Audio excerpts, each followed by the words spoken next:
Eddie Binford Ross started coming to the protests about 2 weeks ago. She's not here to participate. She's the editor-in-chief of her high school newspaper. Show me all the gear you got here. What do you got? You got your helmet? I got a helmet. Okay. I have a gas mask. Okay. All my lenses. I have goggles, earplugs, some towels with baby soap for the pepper gas that we're seeing them use more frequently. It's an ever-evolving bag of tools. So, you're 17 years old. Yeah. You're still in high school. Yep. Are your parents cool with this? Where are your parents? One of my parents always comes up with us and shadows me. What would be your crowd size estimate?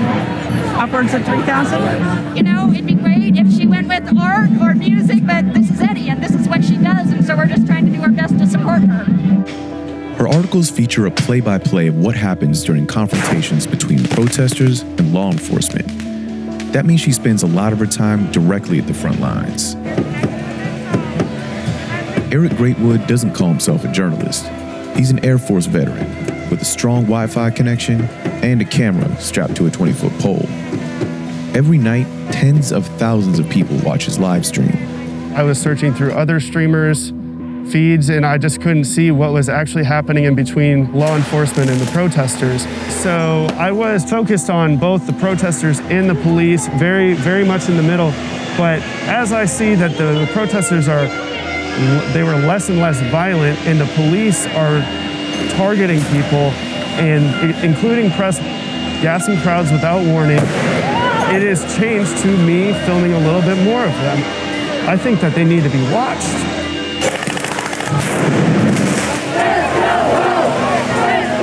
When did you start coming out here? I'm gonna say about 43 days ago. You've been here those 43 days? Oh, definitely, yeah. Every night? Every night. Jordan Brokaw is an artist and dancer who recently moved to Portland. He does document confrontations and arrests, but he says he really likes taking pictures of the calmer parts of the protest. I've been taking pictures of the drummers and like the fun little groups and the people blowing bubbles in the air and the streamers and all that fun stuff. Like, I've been trying to show people that it is positive down here, and it just takes maybe one small thing to set the feds off, and then it's a negative, and then that's what most people see is the negative side of it.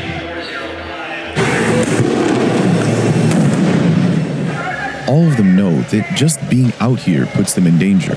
Jordan Brokaw says he's been tear gassed so much that he's started to build up a tolerance. Eric Greatwood was shot in the groin with a rubber bullet while he was still live streaming. But they all think that it's important to keep coming out and keep documenting. Do you feel safe out here reporting on this?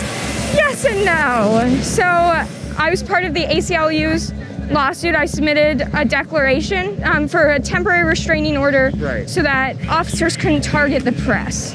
So I've had stun grenades thrown at me on multiple occasions while I was standing off to the side of the crowd, while I was clearly marked as press. I've been shoved into the wall, and an officer turned and pointed his munitions gun at us.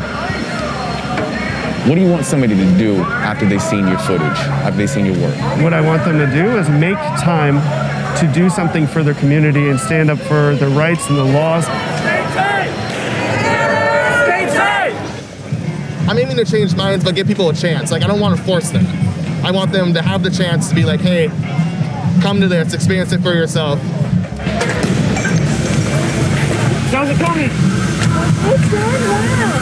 It's going well, really, with all this, it's going well. I mean, I'm okay as well. Okay. I haven't gotten shot at or anything. When do you think you're gonna call? When do you think it's gonna be too much, you're gonna take off? I don't know. Stay safe. You too. All right.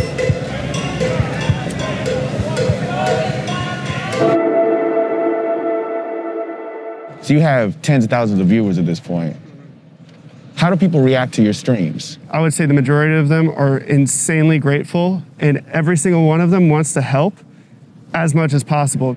So I wonder about this, because you're providing basically an unedited, raw feed for anybody tuned in. And I think there's a lot of protesters here who appreciate what you're doing, because you're giving really a bird's eye view of everything. And that bird's eye view, also the feds can be looking into it too. Oh, they be do. tapping in. They do. Every other night, every 3 nights, they'll come around on their riot vans. They know where I am. They'll be like, hey, Eric, hey, Greatwood. But the feds do watch. Honestly, the people do not have enough cameras. There are still not enough cameras out here to catch everything that happens. So they want to intimidate me. They wouldn't try and intimidate me if I was a non-issue for them. Are there any protesters that don't like what you're doing? Because you're basically providing surveillance. The extremists, the people who really, really support Antifa to the fullest. And then there's the white supremacists that have given me a hard time for being a vet. There's just angry people who don't want to be on camera. So the police cannot come and snatch people that are near me unless they're hanging around me too long. And that's why I kind of move around as much as possible. I'm not here to try and get people in trouble. I'm trying to show what the movement is. And yes, they have said certain footage from streamers have gotten people arrested. But if you are doing things that are illegal and blatant, and you know there's cameras around, I mean, I wish I could do more for you, but there's going to be consequences because of how law enforcement interacts with people.